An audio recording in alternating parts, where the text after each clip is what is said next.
I want to show you how some of these knives cleaned up and show you how Winchester. So stay tuned.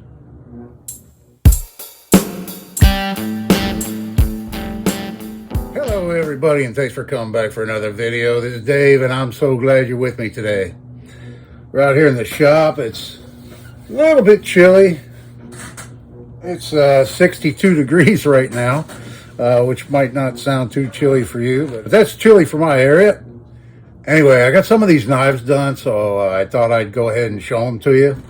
I didn't spend a whole lot of time on some of them. Some of them I spent a little bit more time on.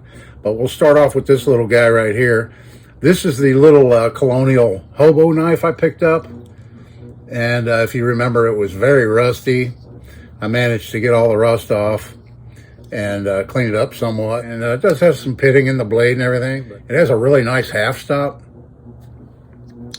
And clicks open really well. And so there it is. And I'll let you hear this snap. Yeah, so I thought that cleaned up pretty nice. So next up, I'll show you this 1940, but made by J. Clark and Son, British Army clasp knife that I cleaned up. Wipe off the excess oil here. I'll get a picture of the tag stamp. It'll come through a lot better than it does on video. But I just did the minimal of cleanup. I got rid of all the active rust on it. And I didn't do any like major polishing. I wanted it to keep its original patina and just kind of preserve it, you know. But really strong snap on that. On this one here, on the main blade, it used to be a sheep's foot blade. The nail nick is like hardly there if you compare it to this side here. This side, the nail nick's real substantial for the can opener. And then this side, and I believe it's because this blade has been ground down. And they took a lot of the nail nick out. So I have a lot of trouble without the assistance of a tool. But here we go, we got her.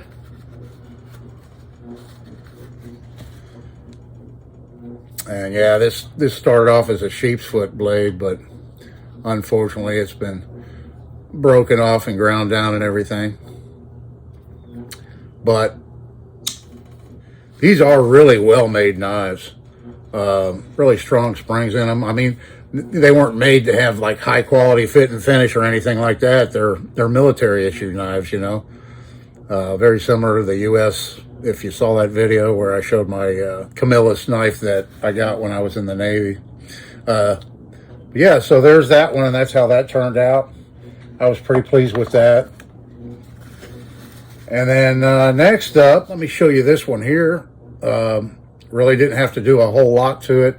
It had some kind of sticky residue on the handle I had to clean off and polish out. This is the J.A. Henkel's Maiden Germany, $114 knife I got. The only complaint I have about these knives, this thing is razor sharp. I mean, it really, I mean, I touched it up and it's just razor sharp. The only issue I have with these Henkel's knives is you think that this high quality, I've got a fly buzzing around in here. You would think that, you know, a high quality knife like this, they would use stainless steel rivets, but these are actually aluminum. And I discovered that and I discovered that on another knife that I had to rehandle. And the rivets were in really bad shape, real corroded. And so I replaced them with nickel silver rivets on that one. I can't remember. I think it was a 6-inch boning knife or something that I picked up. That was a, you know, the Henkel's like this. But this one here, it's got a little bit of pitting in some of the rivets. If that's showing up on camera, there's a little bit of pitting in the rivets, but not too bad. Nothing like that other one I had to redo. So I'm just going to leave that one like it is. So this one here is a BSF.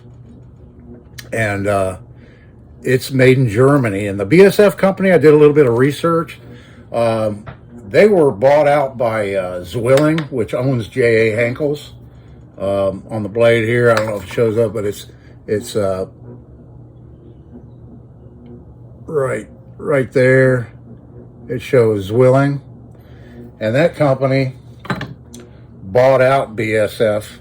BSF company started back in the 1900s, early 1900s, and I think they went out of business in 1981.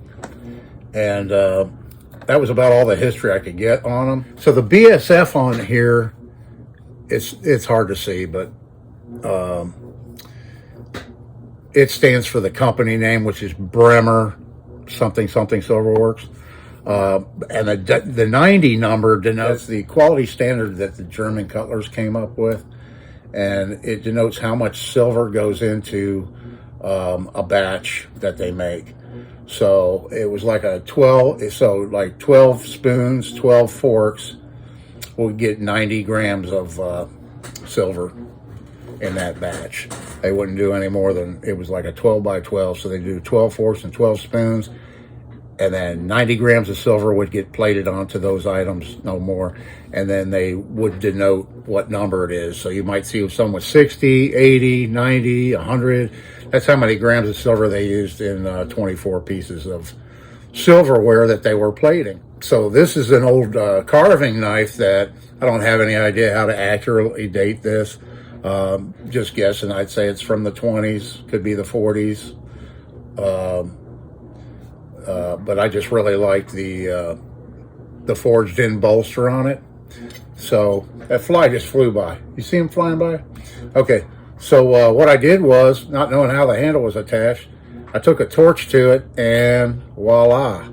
It was epoxy filled or some type of an adhesive, plastic or whatever that they filled this with when they assembled the knife. And look at that tang. I've never seen a rat tail tang that looked that great. I've made a lot of knives in my life and a lot of rat tail stick tangs, and you know, I never made them really that pretty. On stick tang knives that I've made in the past, I would grind in notches so that the epoxy can fill in and help hold the handle on more secure. And this one here, that in the forging process, and when it was hot, and they took some pliers or clamped in it, a post vise or whatever they used, and they put a twist in it. I thought that was just really cool. And then it's got these little dimples down here too. This German knife here, in my opinion, is very high quality made. So I'm going to do something with it. Not quite sure. If you have any suggestions, put it down in the comments. I appreciate it. I was thinking about shortening it up, and the reason I would like to shorten it up is because of this stick tang. This is obviously the weakest part of the whole knife, is right here, where this tang meets up with the bolster. And if it's a long blade, you're more apt to snap it off right there. Now, I think this has been properly heat treated, so there might not be a risk of that. I haven't tested the hardness of this area right here, and I'll probably do that.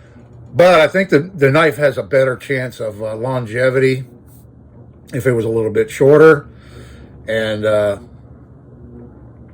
then you're not going to be exerting so much pressure out here, you know, with it being such a long blade. If you're doing any kind of work that, you know, is more aggressive than you probably should be doing with a knife like this. So anyway, that's that one I wanted to show you.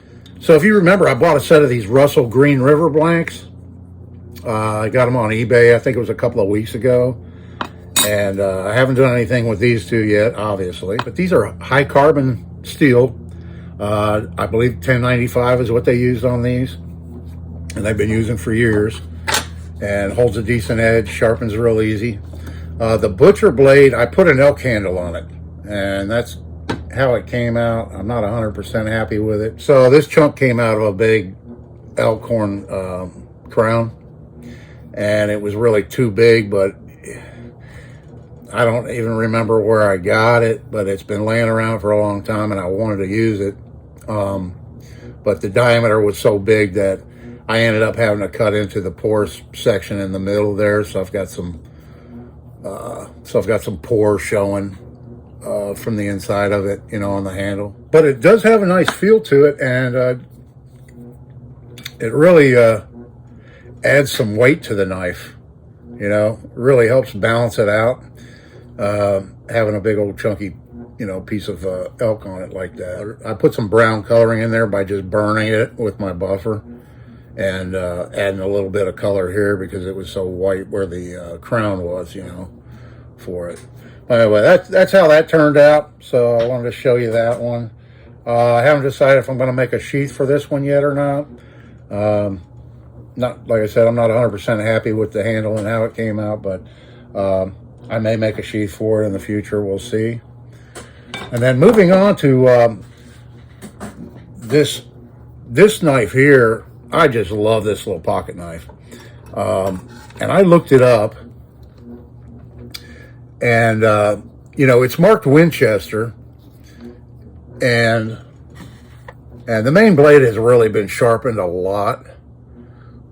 But if that's showing up there, Winchester trademark. So they used this particular tang stamp from about 1918 to 1942, something like that. And I can really see why these older Winchester knives are highly collectible. Just the quality in this thing. I mean, the snap, all three blades are like that.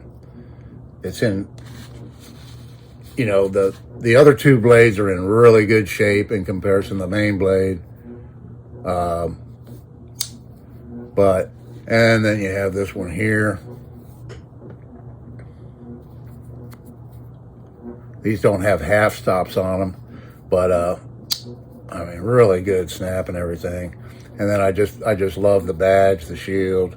And if you saw the last video where I showed this, I thought that this was some kind of a stain on the handles, but Winchesters were notorious for using vibrant colors in their handle scales and stuff like that. You know, back in the 40s and the 30s and whatever. And this was actual pattern that they put into the knife. And so hopefully that's coming through on camera. You can see that really well. And I didn't, you know, I wanted to leave a lot of the natural patina on this knife. You know, I didn't want to try and make it look new by any means or anything. It's an old knife, and I want it to look like an old knife. I just wanted to clean it up, preserve it, and sharpen it up a little bit. And, you know, there it is, the little Winchester. And because this is a Winchester knife, I thought I'd pull out one of my Winchesters and show you all. I'll give you a flyby here on it.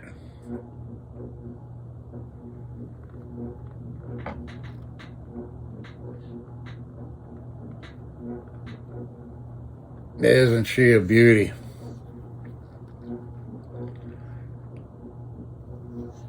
That is one heck of a beautiful gun, I'll tell you. So this is a 1989 Winchester 9422 XTR. The XTR denotes that it has the fine checkering, and a little bit better wood selection was used in it. Otherwise, it's identical to the 9422s, just a little bit higher grade of one. It holds 15 rounds of 22 long rifle, and the tube mag here at the bottom, and 17 rounds of longs, and I think 21 shorts, something like that, you can put in it. And this one here sports an old vintage Weaver D4 scope. Yeah, so this gun's from 1989. Yeah, so they made these rifles from 1972 until about 2004 when they were discontinued. Like I said, this one's a 1989, so it's from about the middle of the run of these rifles, but it's a beautiful, very, very good shooting rifle. Anyway, I thought I'd show that to you real quick and show you some of these knives, and I'm working on a bunch of other things, and I hope you come back and join me for the next video. Thanks to all my subscribers. Yeah, and if you want to leave a comment, I love it. Love hearing from y'all. This is Dave. See you in the next one.